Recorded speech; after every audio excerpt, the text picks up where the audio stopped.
Hi అండి, అందరూ బాగున్నారా? పల్లీ చట్నీ ఎలా తయారు చేసుకున్నా ముందు చూద్దాం. స్టవ్ వెలిగించి స్టవ్ పై పాన్ పెట్టి ఒక 2 టేబుల్ స్పూన్ల ఆయిల్ వేసి దాంట్లో టమాటాలు, పచ్చిమిర్చి, అదేవిధంగా ధనియాలు, అదేవిధంగా కొద్దిగా చింతపండుని వేసి నేను వీడియోలో చూపించిన విధంగా అవి మొత్తము ఒక 2-3 మినిట్స్ మగ్గే వరకు ఉంచాలి. ఇలా మగ్గిన తర్వాత కొద్దిగా ఒక టేబుల్ స్పూన్ అంతా జీలకర్రను కూడా వేసుకోవాలండి. అదేవిధంగా 4-5 రెమ్మల కరివేపాకును కూడా వేసుకుంటే ఈ టమాటో పల్లీ చట్నీ అనేది చాలా చాలా బాగుంటుందండి. అదేవిధంగా రుచికి తగినంత సాల్ట్ వేసి నేను వీడియోలో చూపించిన విధంగా ఒక 5 మినిట్స్ వరకు ఇలా బాగా మిక్స్ చేసుకోవాలి.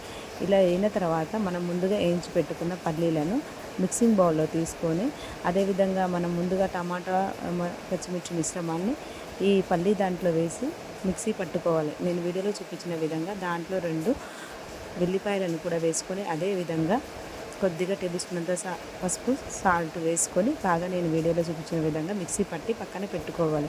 అదేవిధంగా మరొక స్టవ్ వెలిగించి స్టవ్ పై పాన్ పెట్టి పాన్ హీట్ అయ్యాక దాంట్లో కొద్దిగా 2 టేబుల్ స్పూన్ల ఆయిల్, పోపు దినుసులు, అదేవిధంగా కచ్చాపచ్చగా దంచిన వెల్లుల్లి, అదేవిధంగా 4-5 రెమ్మల కరివేపాకు కూడా వేసుకొని ఒక 1 మినిట్ ఇలా మిక్స్ చేసుకోవాలి. ఇలా పోపు సిద్ధం చేసుకోవాలి. టమాటా పల్లి చట్నీ అయితే చాలా చాలా బాగుంటుందండి. ఇలా చేసిన యొక్క పోపును మనం ముందుగానే మిక్స్ చేసుకున్నాం కదండి, ఆ టమాటా పల్లి యొక్క చట్నీని దీంట్లో వేసి ఒక 2 మినిట్స్ ఇలా మిక్స్ చేసుకోవాలి. అంతే, ఎంతో కలర్ఫుల్ అయిన ఎమ్మీ అయిన టేస్టీ అయిన టమాటో పల్లి చట్నీ రెడీ. ఇలా చేసి మనము దోశలకు కానీ లేకుంటుంటే ఇడ్లీకి కానీ తిన్నారనుకోండి, పిల్లలైతే చాలా చాలా ఇష్టంగా తింటారు. ఒక్క టిఫిన్ని కూడా వదలకుండా తింటారు. ఇలా చేసి ఎలా ఉందో లైక్ చేయండి, కామెంట్ చేయండి.